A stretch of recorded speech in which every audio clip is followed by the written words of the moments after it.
On Thursday the 28th of June, the Climate Change Knowledge Group welcomed Richard Lord QC of Brickcourt Chambers, who considered the future development of climate change liability. And welcome everyone. Thanks for coming along on this sunny evening with other temptations outside. I'm going to go first and then Stephen's going to follow. I'm going to try and avoid replicating what was dealt with in the first session. Some of you may have been to that. I wasn't, unfortunately, with Silke and with Miles Allen. But I'd like to do three things, really. First of all, to look at the question of climate change liability in a slightly broader context than a pure lawyer's context. Looking a little in the social, the economic context. And secondly, I'd like to look at some of the areas where I think, getting my crystal ball out, the liability might be focusing on trends for the future. And thirdly, perhaps the most important thing, to act as a warm-up act for Stephen, because he's dealing with what I think is perhaps the most interesting and exciting topic in relation to climate change liability and litigation, which is the emergence of it as a human rights concept. Just starting off, why are we looking at this? Why do we want to talk about climate change liability? Well, as lawyers, one's often looking backwards. You want to know what the law is to advise a client who's had a problem and consider what you might be able to do by way of redress. And of course that is really important. But in a climate change perspective, I think it's particularly interesting, not only for that reason, but looking forward, the law, and in particular potential liability for climate change, its causes, its effects, is a really important driver of behaviour of the various actors on the global stage, whether it be states, politicians, corporations, civil society, and so on. And so I think if you want to understand that or express a view on it, you've got to look at climate change liability not as a narrow legal subject, even if it was that, but in the broader context, the whole matrix of scientific knowledge and progress, all the politics, economic considerations, the ethical considerations, the moral considerations that go into the mix of regulation, negotiation and legal liability. And again, without spending too much time on the preliminaries, what do we actually mean by climate change liability? The book that I edited with others, and I can do a shameless plug for that because no profits go to me, any proceeds of that go towards Oxfam and being able to disseminate this throughout the developing world. But we tried to wrestle with what's meant by liability, and of course in broad terms it means the determination of legal rights and liabilities. Usually it's in the context of a claim by someone against someone. It might be damages, it might be a requirement to do something or to stop doing something, or it might be merely declaratory. But we've avoided discussing things, and I shall avoid tonight discussing things in terms of contractual obligations, the obligations that might come up under emissions trading scheme, that sort of thing, or public international law obligations under the UNFCCC. But those are important nevertheless. And the other thing that's been a very interesting learning process for me as a black letter lawyer, a litigator who's used to contracts that either mean something or don't, is the importance of soft law. And the real traction that some of the soft law principles have. Now, I'll come on to talk about that in a little while, but just because something isn't legally enforceable, it doesn't mean that we can't talk about it in this context. It doesn't mean it's not important. And then again, well, climate change liability, you might think, involves a discussion of climate change law. And there isn't really any such thing, in my view, as climate change law. Rather, climate change is the ultimate cross-cutting issue in terms of the way it interlocks with so many other things. So it interlocks with security, food, water, all sorts of rights that Stephen will be touching on. And although we don't go as broad as anything that affects or may be affected by climate change, it still involves a consideration, a whole different series of types of law. And that's what's interesting to me, or most interesting about it, this sort of lateral thinking where you borrow a type of cause of action from one type of the law and apply it in a different context in a different country. And the whole purpose of the book, and again without plodding that too much, is to do a comparative study about how you might apply different types of solution borrowed from different types of jurisprudence to a totally new and unique problem. And so this broad mix of types of law. And it's very important, I think, to look at these questions in the context of the UNFCCC process, partly because of the political nature of that process and its importance, but partly because of its interplay with other types of potential liability for emissions, for the consequence of climate change, and for all the effects that we're seeing happening and which the IPCC are predicting.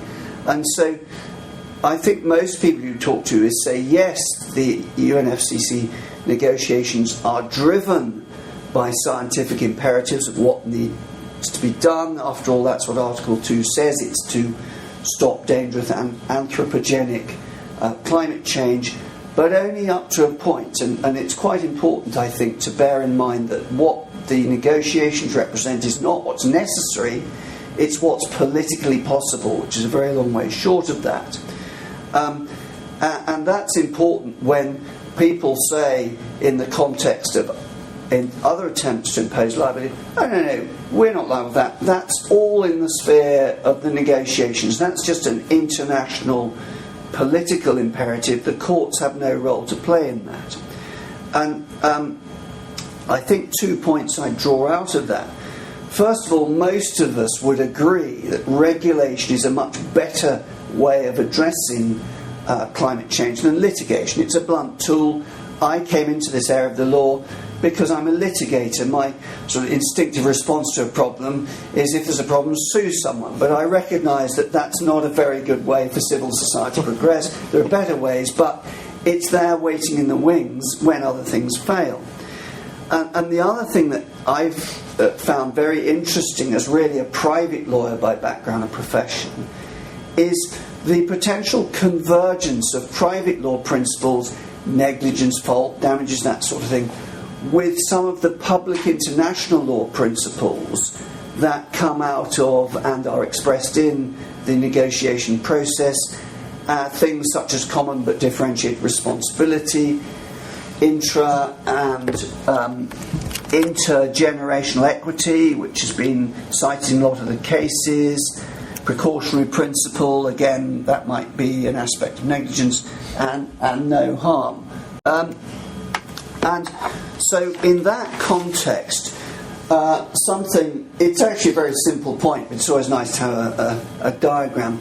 The so-called risk quadrant, something, again, I don't know if Miles Allen mentioned this when he was speaking last time, but it's really saying, people often say, what's going to happen in 25, 50 years' time? Is everyone going to be suing each other about climate change? Are all the emitters going to be in court the whole time, paying out billions of dollars in damages? And my answer is always the same. We don't know. What we do think, many of us think, depends very much on the risk quadrant, and in particular, how effective will the regulatory regime may be. That's a big uncertainty, but many of us are very pessimistic about the process and the speed at which it's moving. So that's on one axis. And how bad will climate change be? Well, we know with almost a certainty that it's going to be quite bad. One already sees what are almost incontrovertibly the effects in places like Bangladesh, many other places. But if you look at the Mark Linus approach, 2 degrees, 6 degrees, all the various scenarios within the IPCC range between things that can effectively be adapted to and things that certainly can't. We don't know. And so how important liability and litigation will ultimately be depends on the interaction of those. So if there's effective regulation and not much damage, then this will probably disappear off the agenda. It may be of moderate importance if you get the fourth quadrant, ineffective regulation and a lot of damage, then I think that this is going to become a really important topic. And of course, that quadrant isn't as simple necessarily as just sticking four things and suggesting they're independent. It's iterative. First of all, the attempt to impose effective regulation itself is a very controversial topic, leads to litigation, as I'll come on to. But if you regulate effectively, then you should get less damage in the first place. That's one of the points of it. But in that context, I'd say the goalposts have already moved on. If you look at the UNFCCC, set up in the wake of Rio 20 years ago, its goal was preventing dangerous climate change. That's what Article 2 is. Now, if you look at the shape of the negotiations now, they've said, well, we're already past that. There's already going to be dangerous change. It's already causing damages. Let's move to adaptation, and let's move even beyond adaptation to things such as compensation or micro-insurance, all those sort of regimes that are beyond adaptation. And if you're a purist, you might say, well, why are you talking about that? It's not actually within the UNFCCC scheme, but it's taken as such. And that's quite important to bear in mind.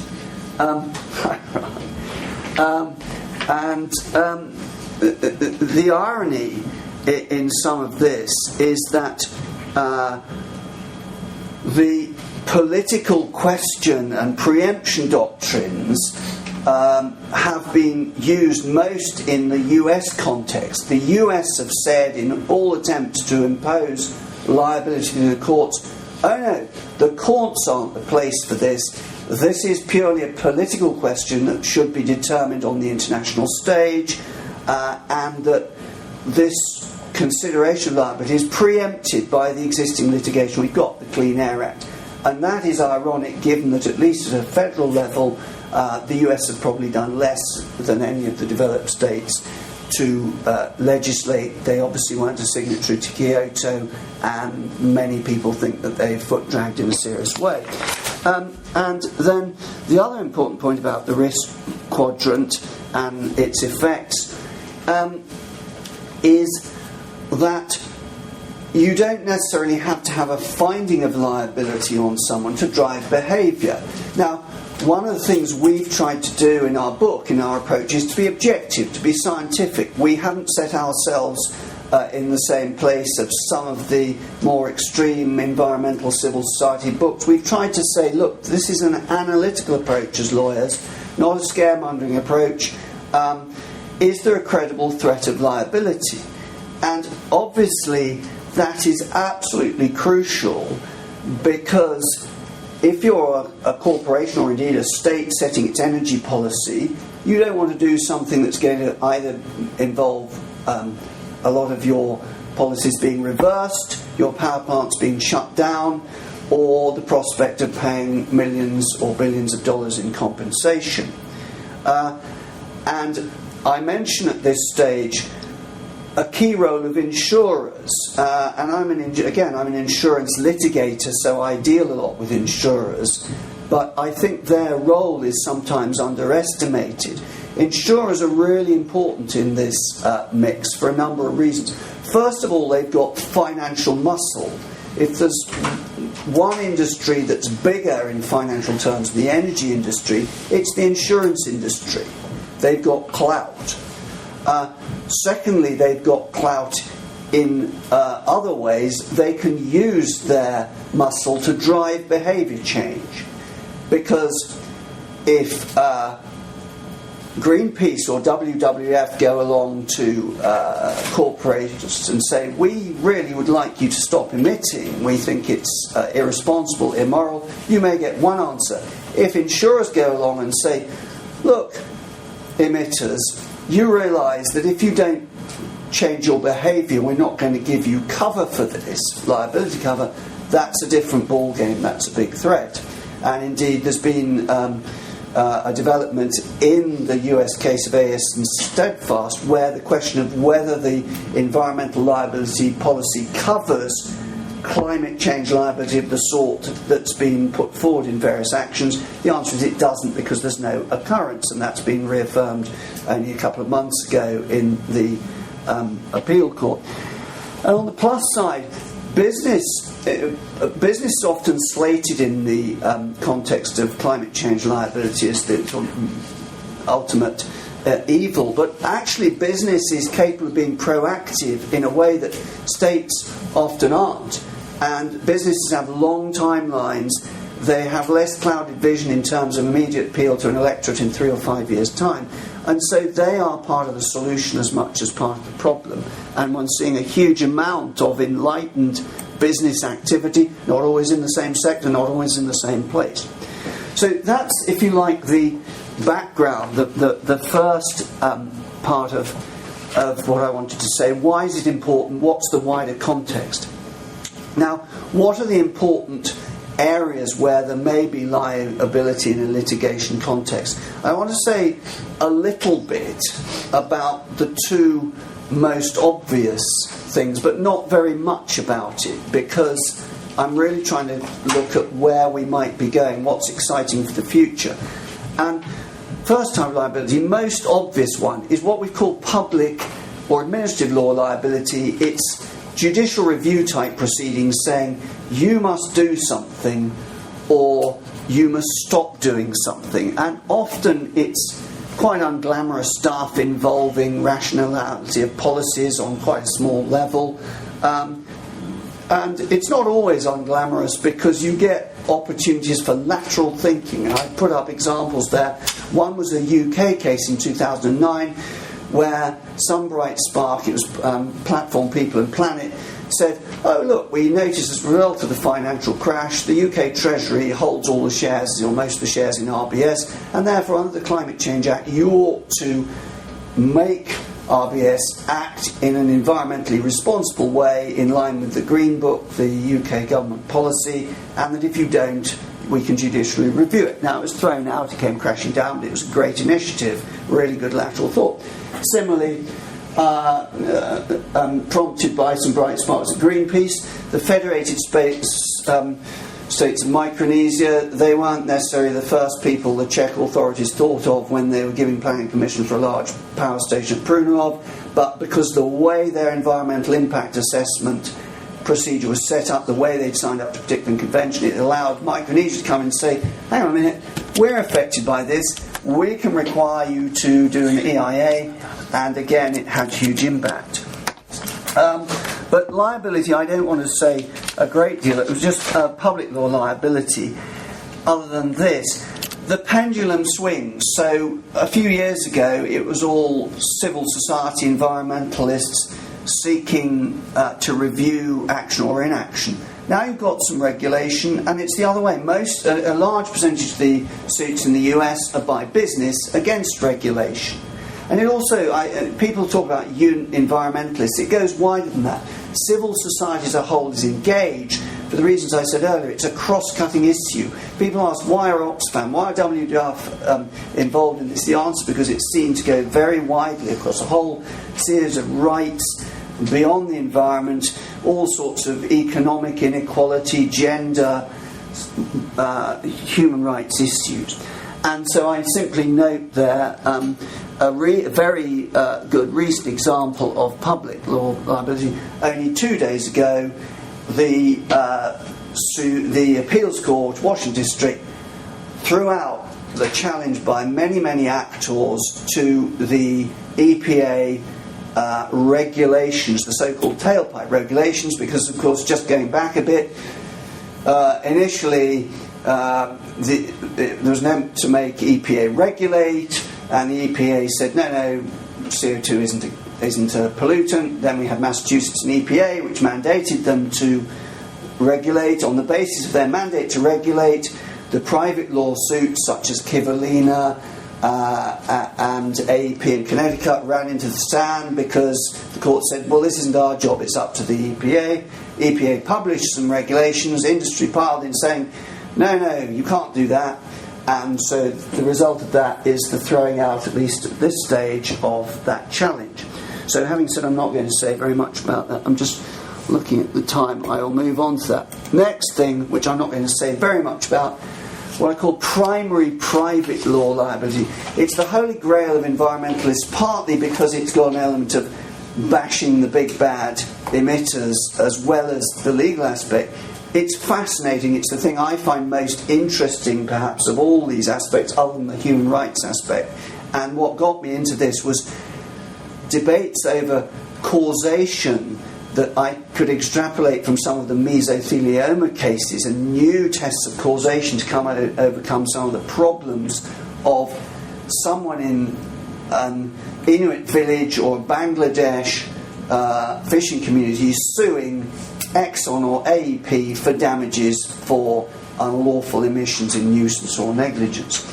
But those cases, I think, in the medium term are not going to be going very far. They've run into the sands on question of political doctrine, standing, that sort of thing. I don't think they're going to re-emerge, at least in the medium term. And even if one had got over those doctrines, there are formidable technical and evidential problems, questions of causation. I put up a very interesting article by Michael Gerard, who's probably the leading climate change lawyer in the US, or one of them, who pointed out some of those problems. And he's a practitioner as well as an academic, so he sees it from both sides.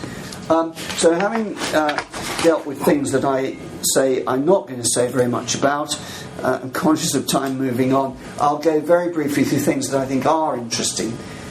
Information. To litigate it, information is a means to an end. It's something you want to get in disclosure, but it's also increasingly important as an end in itself. There are human rights aspects which Stephen may or may not touch on, but before one gets that far, just getting information out of people is often half the political battle. And there was again some really interesting lateral thinking where Client Earth in this country used the Financial Review Reporting Panel in the context of disclosure obligations under the UK Companies Act to say, look Rio Tinto, look BP, you've reported, but this report's greenwash, it's rubbish. Now, they didn't get very far, they invoked the reporting panel, but it was a good illustration of litigation using information. In addition, the thing that really made a lot of US companies sit up and take notice of climate change was what was only a clarificatory note in April, I think it was 2010, by the US Securities Commission saying, in your filings you must provide information about climate risks. It was only saying, that's already there, but by the way, guys, you may not have noticed it. That made a huge number of people sit up and take notice. It led to quite a lot of regulatory suits by the authorities against companies saying they'd given inadequate disclosure. And you've got a lot of pressure on disclosure from investors, whether acting on their own or through the Carbon Disclosure Project. Shareholders are suddenly seeing, well, this is an important risk area, and civil society as a whole. And then you've got all this growing right to information in its own right under Article 19, under Article 10 and so forth. So that's a growing area, information in getting it. Another possible area is those who possibly put out the wrong information. So two obvious places. First, the greenwash. Advertising, image, corporate reputation, really important these days. People push the boat out, and there are all sorts of potential for claims, whether under the Advertising Standards Authority or otherwise, possibly even legal claims. And going further than that, two of the US complaints, the Kivalina and the Coma case, Cameron Murphy, which came out of Hurricane Katrina,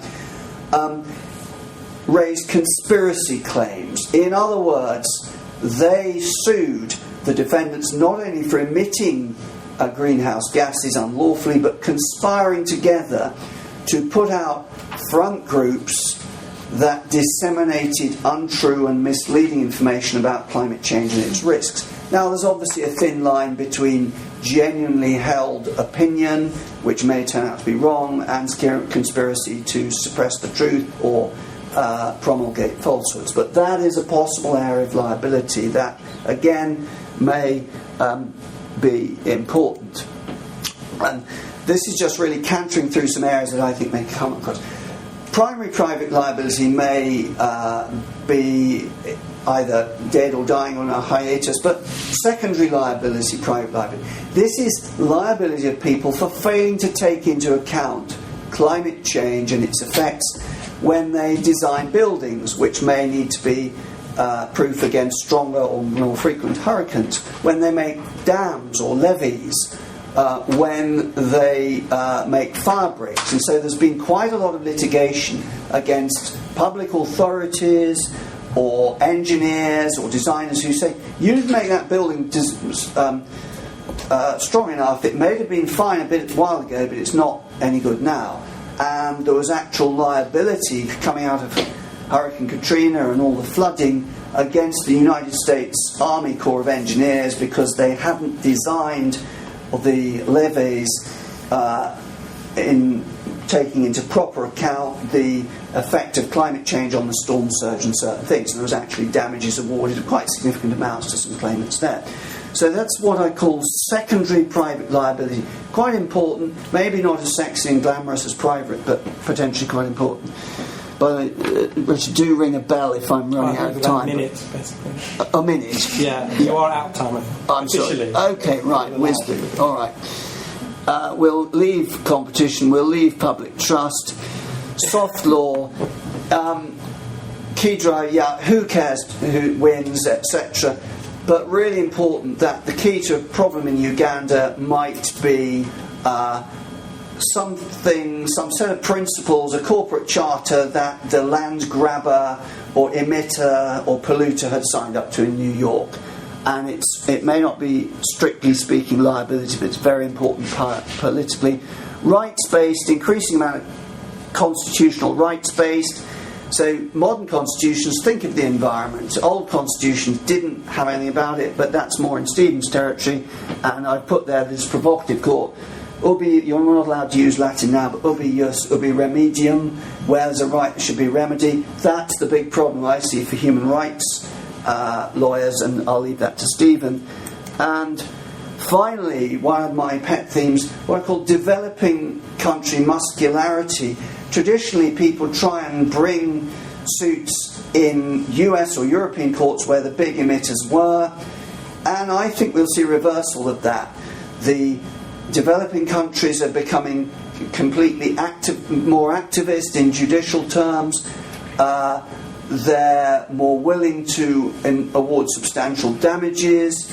They are more likely to have their awards enforced, and they're more likely to be receptive to arguments that are rights-based, where many of the climate victims, if I can use that term, live. And so, if I may finish with a thought on that, with a well-known case, which is not a climate change case, but it's the endless saga of Chevron Ecuador. And what happened there, Chevron, or rather Texaco, caused a lot of pollution in Ecuador. The plaintiffs wanted to sue in the US. Chevron, Texaco said, no, you can't go there, you should go to Ecuador. They then went to Ecuador and they got a huge $1 billion damages judgment, which they're now trying to enforce. And the lessons are, if you like, for Chevron and the corporate side, well, it may not be in your interest to go to developing country courts. You may get a nasty shock. And for the civil society, well, if you're going to go to Ecuador or anywhere else, you've got to be confident that the judicial process is robust, because the sting in the end of that tail is a huge amount of activity by Chevron saying the trial process was flawed, the award was procured by bribery, threats, and all sorts of other nasties. But query whether that's the shape of things to come. So I've gone over my time, for which apologies. I'll hand over without more ado to Stephen. Thank you.